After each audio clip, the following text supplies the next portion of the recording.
Chào các bạn thính giả của kênh Chuyện Người Ta. Tôi là Thu, năm nay 34 tuổi. Có bao giờ các bạn tưởng tượng được cảnh một người phụ nữ tay xách nách mang hành lý, một tay bế con nhỏ, định dâng đơn ra tòa ly hôn chỉ vì một quả chanh vắt để rơi hạt vào bát nước mắm và đĩa thịt luộc thái dọc thớ chưa? Nghe có vẻ điên rồ và buồn cười đến mức khó tin. Ở đời, người ta lôi nhau ra tòa vì trăng hoa, vì nợ nần bài bạc, hay chí ít cũng vì xích mích mẹ chồng nàng dâu rúng động. Còn tôi từng muốn bỏ chạy khỏi cuộc hôn nhân của mình chỉ vì những hủ mắm lọ muối thường ngày dưới sự soi mói đến mức ngạt thở của chính bố chồng tôi. Tôi và Phong kết hôn đến nay đã được 5 năm. Chúng tôi sống chung với bố mẹ chồng trong một căn nhà 3 tầng cũ kỹ tại thành phố Thái Bình. Ngày mới lên xe hoa, bạn bè tôi ai cũng ái ngại chuyện làm dâu. Nhưng tôi lại rất tự tin bởi vì mẹ chồng tôi, bà Yến, là một người phụ nữ vô cùng hiền lành và nhân hậu. Bà lúc nào cũng xởi lởi, hay cười và luôn dành làm hết việc nhà, cốt để các con được nghỉ ngơi. Tôi từng thầm nghĩ mình quả là người may mắn nhất trần đời khi có một người mẹ chồng tâm lý đến thế.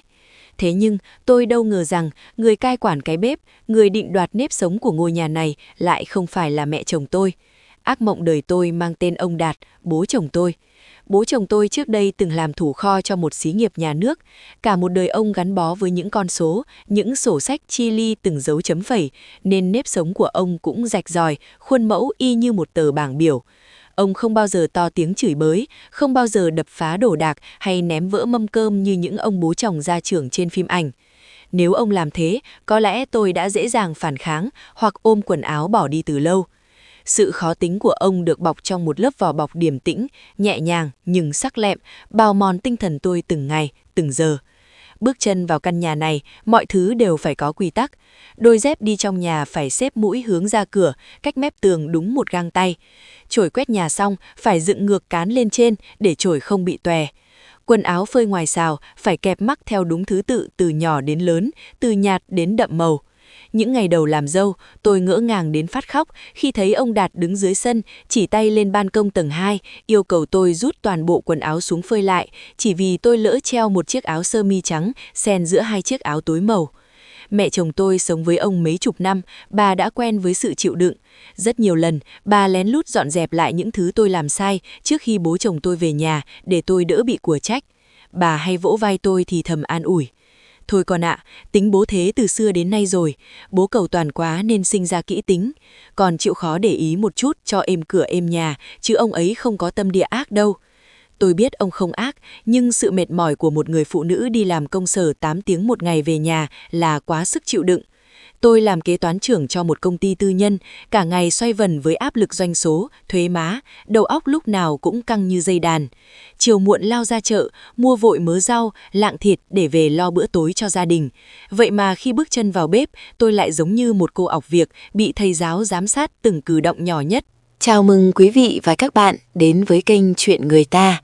Hãy đăng ký kênh để ủng hộ chúng tôi nhé. Chúc quý vị nghe chuyện vui vẻ. Tôi vẫn nhớ như in một bữa cơm tối thứ 6 của hơn 7 tháng trước. Bữa đó tôi tan làm muộn, kẹt xe trên đường đoạn qua cầu dài hơn 30 phút. Về đến nhà đã gần 7 giờ tối.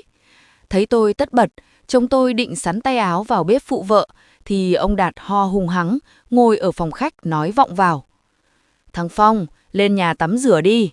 Bếp núc là việc của đàn bà con gái. Hai vợ chồng cứ loay hoay trong cái bếp chật chội thì bao giờ mới xong bữa cơm. Chồng tôi nháy mắt với tôi rồi rón rén đi lên lầu. Dưới bếp chỉ còn tôi và mẹ chồng. Bà sắt đậu phụ rán, còn tôi vội vàng rửa rau muống và luộc miếng thịt lợn. Mọi chuyện diễn ra suôn sẻ cho đến khi cả nhà ngồi vào bàn ăn. Bữa cơm hôm đó rất đơn giản, chỉ có đĩa thịt ba chỉ luộc, đĩa đậu rán, bát canh rau muống luộc vắt chanh và một bát nước mắm tỏi ớt. Ông Đạt kéo ghế ngồi xuống, không đụng đũa ngay. Thói quen của ông là lia mắt quét một vòng quanh mâm cơm như máy quét lỗi. Ánh mắt ông dừng lại ở bát nước mắm tỏi ớt đặt chính giữa mâm.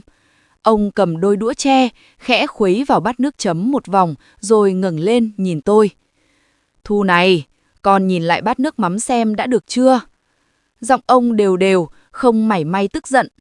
Tôi nuốt khan, nhìn chăm chăm vào bát mắm. Tỏi ớt tôi băm nhuyễn nổi lên màu đỏ cam rất đẹp mắt, mùi thơm cũng vừa vặn. Tôi ngập ngừng. Dạ, con pha lỡ tay bị mặn hả bố? để con vắt thêm tí chanh. Không phải mặn hay nhạt. Ông Đạt lắc đầu, lấy đầu đũa gẩy nhẹ một hạt nhỏ xíu lên thành bát. Con vắt chanh không chịu gạn hạt chanh lẫn vào tỏi băm nổi lềnh bềnh thế này. Đang ăn cơm ngon, gắp miếng thịt chấm vào, lỡ nhai phải hạt chanh đắng ngắt thì hỏng cả bữa ăn. Làm cái gì cũng phải để tâm vào đấy con ạ. Nhanh 1 phút chẳng để làm gì. Tôi cắn chặt môi, cảm thấy mặt mình nóng ran. Đúng lúc ấy, ông chuyển ánh nhìn sang đĩa thịt luộc. Ông gắp thử một miếng, lật qua lật lại dưới ánh đèn tuýp. Thịt ba chỉ mua ở hàng bà Năm đầu ngõ đúng không? Dạ vâng ạ. Thịt lợn ngon, nhưng con thái dọc thớ mất rồi. Thái dọc thớ thế này, nhai dai như rẻ rách, dắt hết cả vào răng. Bố mẹ già rồi, răng cỏ yếu, sao nhai được miếng thịt thái cầu thả thế này? Ba Yến ngồi cạnh, vội vàng gắp một miếng đậu rán bỏ vào bát ông, cười xuề xòa giảng hòa. Ôi dào, ông này, nay con nó đi làm về muộn, tất bật nấu nướng cho cả nhà ăn là quý rồi. Thịt hơi dai thì ông ăn đậu rán đi, đậu hôm nay tôi tự tay chiên, mềm lắm.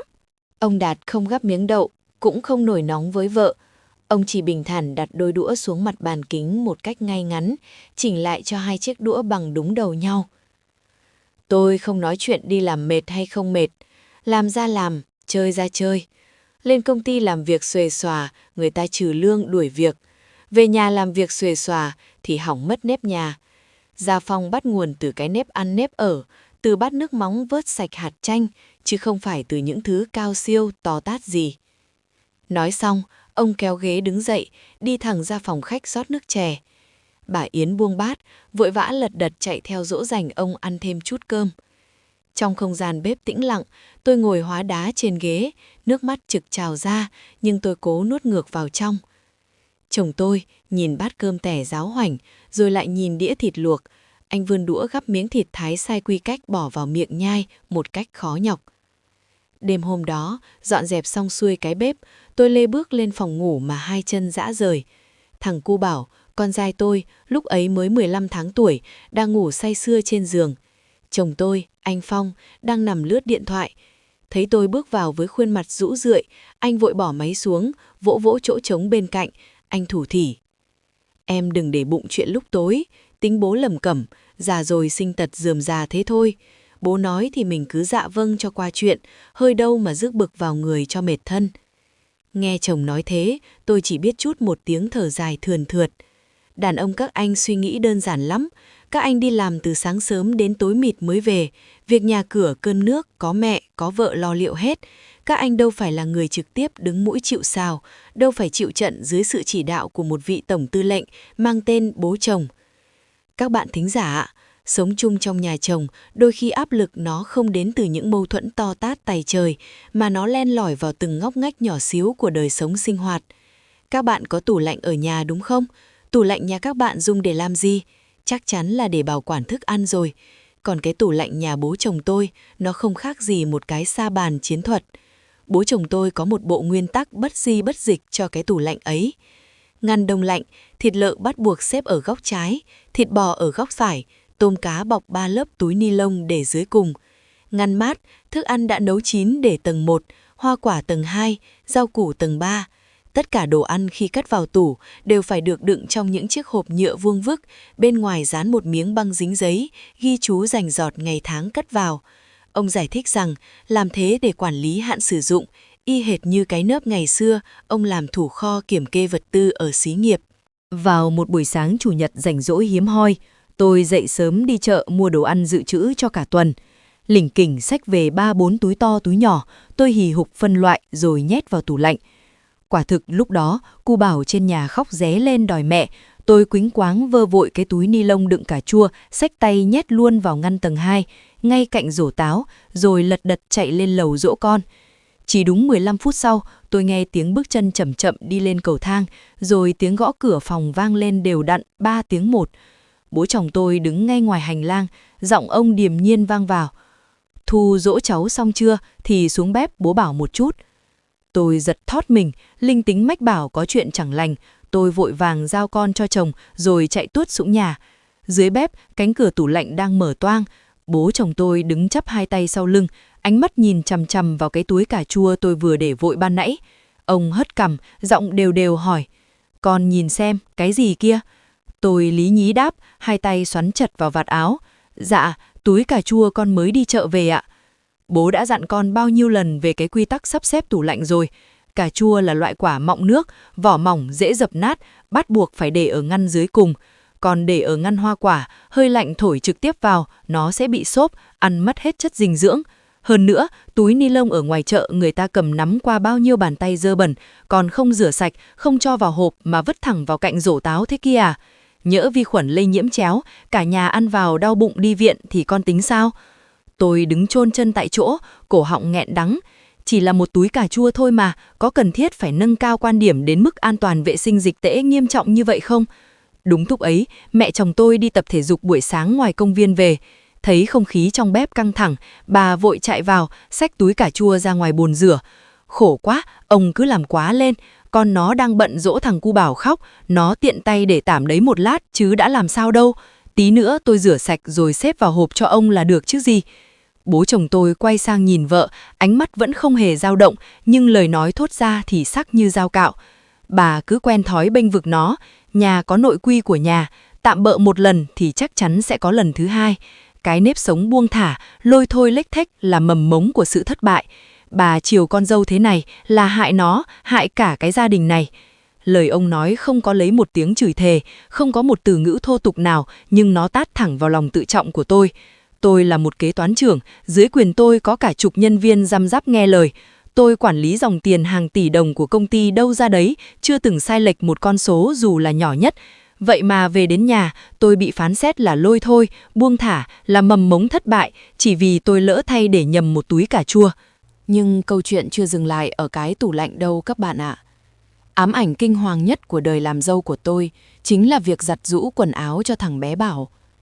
Từ ngày con tôi sinh ra, bố chồng tôi thiết quân luật. Toàn bộ đồ của em bé phải được giặt bằng tay, tuyệt đối không được cho vào máy giặt. Ông bảo máy giặt quay chung chạ với quần áo người lớn đi làm dính đầy bụi bặm, cặn bã vi khuẩn bám đầy lồng giặt. Già trẻ con non nớt mặc vào sẽ bị viêm da cơ địa ngay lập tức. Thế là mỗi buổi tối, dù đi làm về mệt lả người, ăn xong bữa cơm ngột ngạt, tôi lại phải lủi thủi ngồi xổm trong nhà tắm. Tôi hì hục vò tay từng chiếc áo, chiếc quần nhỏ xíu, từng cái khăn xô đẫm mùi sữa chua loét và nước bọt của con. Giặt xong rồi, phơi quần áo cũng phải tuân theo một sơ đồ nhất định. Móc màu xanh nước biển để phơi áo, móc màu hồng để phơi quần. Khăn xô vắt trên xào inox phải được vuốt phẳng phiu, hai mép khăn phải rủ xuống bằng nhau chằn chặn.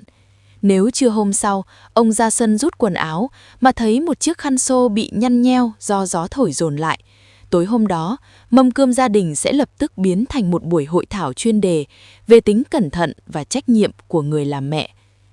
Có những đợt cuối tháng, tôi phải ôm sổ sách công ty về nhà làm đến tận 12 giờ đêm mới xong việc. Thấy chậu quần áo của cháu nội còn để nguyên trong góc, mẹ chồng tôi xót con dâu vất vả. Bà lọ mọ rón rén bưng chậu đồ vào nhà tắm giặt hộ. Nào ngờ, tiếng xả nước dội vào chậu nhựa giữa đêm khuya tĩnh mịch làm bố chồng tôi thức giấc. Ông lẳng lặng đi xuống tầng trệt kiểm tra, phát hiện ra vợ mình đang cặm cụi ngồi vò quần áo. Lạ thay, ông không hề mở miệng nói mẹ tôi nửa lời. Ông quay ngoắt đi thẳng lên tầng 2, giơ tay đập cửa phòng vợ chồng tôi ầm ầm lúc 1 giờ sáng. Chồng tôi ngái ngủ, lật đật chạy ra mở cửa. Ông Đạt đứng sừng sững ngoài hành lang tối om, giọng nói trầm lạnh vang lên rành rọt. Anh chị ngủ ngon nhỉ? Chắc anh chị tưởng mẹ già rồi, sức dài vai rộng nên không biết mệt. Phận làm con, để mẹ già 60 tuổi đầu phải nửa đêm nửa hôm lúi thúi giặt từng cái tã cho cháu. Anh chị thấy mình có xứng đáng làm bố làm mẹ không? Có xứng đáng đạo làm con không? Tôi bàng hoàng bật tung chăn rớt xuống khỏi giường, tim đập thình thịch như muốn nhảy vọt ra khỏi lồng ngực. Nhìn đồng hồ treo tường chỉ đúng 1 giờ 15 phút sáng, tôi lao vội xuống cầu thang như một người mất trí. Nước mắt tôi giàn giụa tuôn rơi, không phải vì sự ấm ức cá nhân, mà vì tôi chạm đến tận cùng của sự ngột ngạt và nỗi tự trách cứ bản thân khi nhìn thấy bóng lưng gầy guộc của mẹ chồng đang run rẩy vắt từng chiếc áo nhỏ xíu giữa màn đêm lạnh lẽo. Thằng cu Bảo nhà tôi đợt đó tròn 18 tháng tuổi. Thời tiết giao mùa, cháu bị viêm tiểu phế quản, ho rũ rượi và lười ăn đến mức gầy rộc cả đi. Xót con, 5:30 chiều đi làm về, tôi ghé vội qua chợ mua một con chim bồ câu da ràng và một lạng hạt sen tươi. Các bà, các mẹ, từng chăm con ốm chắc chắn hiểu cái cảnh đi làm rã rời, tối về vẫn lầm lụi đứng trong bếp, nhổ từng cái lông thơ chim bồ câu, cặm cụi gỡ từng thớ thịt bé xíu, băm nhuyễn để hầm một nồi cháo tẩm bổ cho con. Sự cực nhọc ấy, một người mẹ có thể vui vẻ gánh vác, nhưng dưới con mắt dò xét của bố chồng tôi, mọi nỗ lực đều có thể biến thành tội ác chỉ trong nháy mắt. Như tôi đã kể, nhà chồng tôi là một pháo đài của những quy tắc. Riêng khu vực bồn rửa bát, bố chồng tôi quy định phải có 3 miếng mút rửa. Miếng màu xanh lá cây dùng để rửa bát đĩa dính dầu mỡ của người lớn. Miếng màu hồng dùng riêng để rửa cốc uống nước chè. Và một miếng mút màu vàng xốp mềm được treo ở một cái móc riêng biệt cao vút, chỉ được phép chạm vào đồ ăn dặm của cháu nội. Gần 7 giờ tối, nồi cháo chim bồ câu hạt sen cuối cùng cũng chín nhừ, tỏa mùi thơm nức mũi. Đúng lúc này thì cu Bảo trên nhà khóc ngằn ngặt vì ho chớ. Tôi cuống cuồng vặn nhỏ lửa, quay sang bồn rửa để cọ nhanh chiếc bát sứ cho con ăn tối. Vì vội vàng cuống quýt, tôi vơ đại miếng mút rửa ở ngay mép chậu để cọ. Vừa rửa xong, tôi mới giật mình nhận ra mình vừa lỡ tay dùng nhầm miếng mút màu xanh của người lớn. Biết tính bố chồng, tôi cẩn thận vặn vòi nước sang mức nóng nhất, tráng đi tráng lại chiếc bát sứ đến 3-4 lần bằng nước sôi sùng sục để diệt khuẩn, lau khô cong rồi mới múc cháo ra. Đúng lúc tôi vừa đặt bát cháo bốc khói nghi ngút lên bàn ăn để chờ nguội bớt, thì bố chồng tôi từ trên cầu thang bước xuống. Ông đi rót chai nước lọc trong tủ lạnh. Ánh mắt ông như một chiếc radar quét qua bồn rửa rồi dừng lại ở miếng mút màu xanh lá vẫn còn ướt sũng xà phòng vứt chỏng chơ, trong khi miếng mút màu vàng của cháu nội trên giá vẫn khô ran. Ông Đạt thong dã bước tới bàn ăn, nhìn chiếc bát sứ, rồi nhìn tôi. Không khí trong bếp đột nhiên nghẹt thở. Thu, con vừa dùng cái mút màu xanh rửa bát cho thằng Bảo đấy à? Tôi chột dạ, hai bàn tay vô thức xoắn chặt vào vạt áo, lý nhí đáp. Dạ, con vội nghe cháu khóc nên lỡ tay cầm nhầm miếng. Nhưng lúc nãy con đã tráng lại bát bằng mấy lượt nước sôi sùng sục rồi bố ạ. Sạch bóng không còn vi khuẩn đâu ạ. Ông Đạt không gắt gỏng, không quát tháo. Ông thong dã vặn nắp chai nước, uống một ngụm nhỏ rồi đưa tay cầm chiếc bát sứ lên. Ông xoay xoay chiếc bát, nhìn xoáy vào mặt tôi bằng ánh mắt lạnh lẽo đến rợn gáy. Và rồi, bằng một động tác dứt khoát, không chút chần chừ, ông hất tung toàn bộ bát cháo chim bồ câu thơm nức vào thẳng chiếc thùng rác nhựa nằm dưới gầm bếp. Tiếng cháo ụp xuống rác, lẫn lộn với vỏ ni lông, đập nát cả cõi lòng tôi. Tôi sững sờ, hai mắt mở to kinh hãi, lao tới giữ chặt lấy chiếc thùng rác như một kẻ mất trí. Bố làm cái gì vậy? Đó là bát cháo con hì hục hầm từ chiều để tẩm bổ cho cháu đang ốm ăn tối cơ mà. Sao bố nỡ đổ đi? Ông Đạt lấy chiếc khăn vải trên móc, lau tay thật chậm rãi. Giọng ông thốt ra đều đều, rành rọt, đâm thủng mà nghĩ tôi. Cô là một người mẹ vô trách nhiệm. Cái mút màu xanh ban nãy vừa dùng để cọ rửa cái thớt thái thịt sống, bát đĩa dính đầy mỡ lợn. Giun sán, vi trùng tả lị nó bám đầy trong cái xốp ấy. Cô dùng nó cọ vào bát của trẻ con, rồi cô ngụy biện là tráng nước nóng chớp nhoáng là sạch à? Cô sót tiền mua bồ câu, cô sót công cô nấu, hay cô đang lấp liếm cho sự lười biếng cẩu thả đến ngu dốt của mình? Cô bắt cháu tôi ăn bát cháo từ cái bát nhiễm trùng đó để nó sùi bọt mép, đi cấp cứu bệnh viện thì cô mới vừa lòng hả? Thà tôi bắt nó nhịn đói uống sữa, còn hơn để nó ăn thứ rác rưởi do chính tay mẹ nó tạo ra. Những lời phán xét cay độc được bọc trong cái vỏ bọc vì sức khỏe cháu nội ấy đã chính thức giết chết sự cam chịu trong tôi. Cơn uất ức dồn nén suốt 50 mấy tháng làm dâu bốc thẳng lên đỉnh đầu. Ngay lúc đó, mẹ chồng tôi từ phòng ngủ dọn dẹp chạy vội ra, thấy thùng rác vương vãi cháo, bà đập tay vào đùi bôm bốp. Trời đất thánh thần ơi, con chim bồ câu nó hầm cực khổ, nước nóng già trắng kỹ thế, thì làm gì còn con vi trùng nào sống nổi mà ông làm cái trò này. Ông ác vừa thôi. Thu ơi, thôi nín đi con, để mẹ cọ lại cái bát khác rồi múc cho thằng nhỏ bát cháo dưới nồi. Chồng tôi lúc này cũng chạy từ trên lầu xuống, thấy vợ đứng khóc nấc lên từng hồi, mặt đỏ gay gắt. Anh ta đưa tay gãi đầu, chép miệng cất cái giọng dĩ hòa vi quý quen thuộc. Ôi dào, có bát cháo thôi mà em làm ầm lên. Bố kỹ tính cũng chỉ vì lo cho con mình thôi. Em lơ đãng dùng sai mút rửa thì em tự rút kinh nghiệm, lấy bát khác múc là xong, việc gì mà phải đứng thộn mặt ra khóc lóc ầm ĩ lên thế. Sự nhu nhược, dửng dưng của chồng như một nhát dao ân huệ cuối cùng cứa đứt sợi dây liên kết giữa tôi và cái gia đình này. Tôi nhận ra sự hy sinh và nỗ lực của mình không bằng một miếng mút rửa bát rẻ tiền trong mắt bố chồng và cũng chẳng có nghĩa lý gì trong mắt người chồng luôn coi nguyên tắc của bố là mệnh lệnh hoàng gia. Tôi gạt phát nước mắt, điên cuồng vơ lấy chiếc muôi nhôm trên bếp, đập mạnh một cái chát xuống mặt bàn đá hoa cương. Âm thanh chói tai khiến cả nhà giật bắn mình. Tôi ngẩng cao đầu, ngước đôi mắt đỏ sòng sọc nhìn thẳng vào mặt ông Đạt, rồi quay sang người chồng hèn nhát của mình, gằn từng chữ. Con không múc bát cháo nào nữa cả. Con là một đứa con dâu lôi thôi, một người mẹ cẩu thả, ngu dốt như lời bố nói. Rửa cái bát, để đôi dép, phơi cái quần, tất cả mọi thứ trong cái nhà này phải tuân theo sự sạch sẽ hoang tưởng của bố. Con vắt kiệt sức đi làm kiếm tiền, không phải để về đây làm tù nhân cho những quy vịnh bệnh hoạn ấy. Còn anh, nếu anh thấy công sức của vợ mình bị hất vào thùng rác nhẹ bẫng như thế, thì anh cứ ôm lấy cái gia phong nguyên tắc này mà sống đến già đi. Cả căn bếp chìm vào một sự im lặng. Tiếng thở hắt ra của bố chồng, tiếng nấc nghẹn ngào của mẹ chồng và cả cái há hốc mồm kinh ngạc của anh Phong. Tất cả như bị đóng băng lại. Lần đầu tiên trong đời làm dâu, tôi không cúi đầu dạ vâng, không lầm lũi đi dọn dẹp đống lộn xộn do chính bố chồng tạo ra để giữ cho êm cửa êm nhà. Tôi quay lưng, bước những bước đi rành rọt, vững chãi nhất trong cuộc đời mình, thẳng lên cầu thang. Mở cửa phòng, đập vào mắt tôi là thằng cu Bảo đang ho sụ sụ, mặt mũi tèm lem nước mắt vì khóc đòi ăn. Trái tim tôi thắt lại, nhưng không phải vì yếu đuối, mà vì một sức mạnh bản năng của người mẹ trỗi dậy. Tôi lôi chiếc ba lô vải trong tủ ra, nhét vội 5-6 bộ quần áo của con, hộp sữa bột, chiếc bình thủy tinh và vài bộ đồ đi làm của mình. Kéo khóa ba lô đánh xẹt một tiếng, tôi lấy chiếc chăn nhung dày nhất, ủ ấm cho con trai, rồi xốc thằng bé lên vai. Đúng lúc ấy, chồng tôi hớt hải chạy vào phòng. Anh ta luống cuống giữ chặt lấy cánh tay tôi, khuôn mặt nhăn nhó lộ rõ vẻ sợ hãi trước sự cứng rắn đột ngột của người vợ vốn dĩ hiền lành. Thu, em điên rồi à? Đang bữa cơm tối lỡ dở, ngoài trời rét 15 độ, em định bế con đi đâu? Có chuyện gì thì vợ chồng đóng cửa bảo nhau, em bế con bước ra khỏi cái nhà này lúc này là làm nhục mặt bố mẹ đấy. Em hạ hỏa đi, đặt con xuống rồi tính. Tôi hất mạnh tay anh ta ra.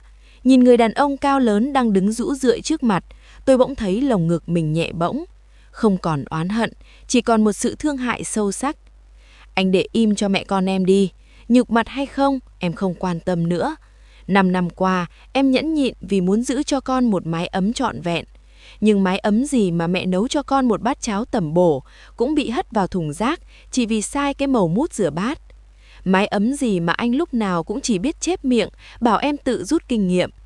Em thà bế con ra gầm cầu ngủ, còn hơn để nó lớn lên trong cái lồng kính ngạt thở của bố và học theo thói nhu nhược của anh. Tôi lách qua người chồng, ôm chặt con bước xuống cầu thang. Mỗi bước chân tôi đi, tôi cảm nhận rõ sự tĩnh lặng bao trùm lên căn nhà 3 tầng rộng lớn. Dưới phòng khách, chiếc đồng hồ quả lắc vừa điểm 8 giờ tối. Bố chồng tôi đã ngồi yên vị trên chiếc ghế gỗ gụ. Ông không bật tivi, cũng không rót nước chè. Ánh đèn vàng hắt lên khuôn mặt nghiêm nghị, nhưng tôi lờ mờ thấy đôi bàn tay đặt trên đầu gối của ông đang siết chặt lại. Cả đời ông tự hào về cái nếp nhà gia giáo, chuẩn chỉ từng ly từng tí. Có lẽ ông chưa từng ngờ, có ngày, chính sự hoàn hảo ấy lại đẩy con dâu và cháu nội đích tôn ra khỏi cửa ngay giữa bữa cơm tối. Ông không cất lời níu kéo, không một tiếng quát tháo. Lòng tự tôn của một người đàn ông gia trưởng không cho phép ông nhận sai. Chỉ có mẹ chồng tôi là chạy lật đật theo sau. Bà túm lấy vạt áo tôi, nhét vội vào túi áo khoác của tôi một cuộn tiền lẻ được buộc chun cẩn thận. Bà mếu máo, vuốt má thằng cu Bảo đang rúc chặt vào ngực mẹ. Thu ơi, mẹ xin lỗi con, mẹ biết con khổ tâm nhiều lắm. Tối nay hai mẹ con ra ngoài tìm cái nhà nghỉ nào ấm áp mà ngủ tạm. Mai mốt tìm được phòng trọ thì nhắn cho mẹ một câu để mẹ yên tâm. Nhớ giữ ấm cổ cho thằng nhỏ kẻo nó lại ho nặng thêm. Tôi gật đầu, ôm nhẹ lấy đôi vai gầy guộc của bà. Mẹ ở lại giữ gìn sức khỏe nhé, con đi đây. Tôi gọi một chiếc xe taxi, chiếc xe lăn bánh chẻ đôi màn sương mù dày mịt của thành phố Thái Bình. Tối hôm đó, hai mẹ con tôi thuê tạm một phòng nhà nghỉ ở đầu phố. Tôi nhờ Lễ Tân mua giúp một bát cháo sườn ấm nóng cho cu Bảo ăn lót dạ. Sáng hôm sau, tôi gọi điện xin công ty nghỉ phép 2 ngày, tất bật đi tìm thuê một căn hộ chung cư mini cách nhà chồng 7 cây số. Những ngày đầu ra riêng, cuộc sống quả thực vô cùng chật vật. Tiền thuê nhà, tiền điện nước, tiền thuốc men cho con đè nặng lên đồng lương kế toán của tôi. Thế nhưng, các bạn ạ, kỳ diệu thay, tôi chưa bao giờ thấy mình khỏe mạnh và thanh thản đến thế. Trong căn bếp nhỏ 10 mét vuông của hai mẹ con, tôi không phải phân loại thớt xanh thớt đỏ. Tôi múc bát cháo cho con bằng bất cứ chiếc muôi nào tôi thấy tiện lợi. Đôi dép đi trong nhà, có hôm tôi vội hất tung mỗi chiếc một góc. Quần áo phơi ngoài ban công, tôi kẹp lẫn trộn áo xanh quần đỏ, chẳng theo một trật tự nào cả. Sự bừa bộn một chút của đời sống thường nhật lại chính là liều thuốc chữa lành tuyệt vời nhất cho tâm hồn tôi. Thằng cu Bảo có lẽ cũng cảm nhận được tinh thần thoải mái của mẹ. Cháu trộm vía ăn ngoan hơn. Mấy ngày sau, tiếng ho cũng thưa dần rồi khỏi hẳn. Về phần anh Phong, sau 3 ngày suy nghĩ, anh quyết định xách vali đến gõ cửa phòng trọ của hai mẹ con tôi. Lần này, anh không còn chép miệng thở dài nữa. Nhìn thấy cảnh vợ vừa điệu con vừa xào rau, anh lặng lẽ sắn tay áo vào cọ rửa mớ bát đĩa lộn xộn trong chậu. Dọn ra ngoài sống, chồng tôi buộc phải trưởng thành, anh không còn ỷ lại vào mẹ, không còn răm rắp sợ quy định của bố. Anh nhận mang thêm việc về nhà làm buổi tối để đỡ đần kinh tế cho tôi. 7 tháng trôi qua kể từ cái buổi tối vỡ nát ấy. Cuối tuần trước, mẹ chồng tôi gọi điện, giọng rơm rớm nước mắt báo tin ông Đạt phải nhập viện mổ ruột thừa. Anh Phong tức tốc chở hai mẹ con tôi vào viện thăm ông. Khi tôi dắt cu Bảo bước vào phòng bệnh, bố chồng tôi đang nằm truyền nước. Thấy cháu nội, đôi mắt già nua của ông bỗng sáng rực lên. Thằng bé dạn dĩ chạy tới nắm lấy tay ông nội. Ông Đạt đưa bàn tay nhăn nheo xoa đầu cháu, rồi ngước lên nhìn tôi. Ngập ngừng một lát, ông cất giọng khàn khàn. Hai mẹ con sống ngoài ấy, có ổn không? Lúc nào rảnh thì cho thằng Bảo về nhà ăn bữa cơm với ông bà. Nhà cửa vắng vẻ quá. Không có một lời xin lỗi trực tiếp nào được thốt ra, nhưng sự nhún nhường trong ánh mắt của người bố chồng cứng nhắc ấy đã nói lên tất cả. Sự cô đơn trong chính ngôi nhà hoàn hảo của mình đã dạy cho ông một bài học đắt giá về tình thân. Đôi khi, chúng ta phải dũng cảm đập bỏ một bức tường ngột ngạt để xây lại một tổ ấm đúng nghĩa. Câu chuyện của tôi hôm nay xin khép lại tại đây. Cảm ơn các bạn thính giả đã lắng nghe. Câu chuyện đến đây là hết. Xin cảm ơn quý vị và các bạn đã lắng nghe. Đăng ký kênh, like và chia sẻ để Chuyện Người Ta tiếp tục mang đến những câu chuyện hay nhé.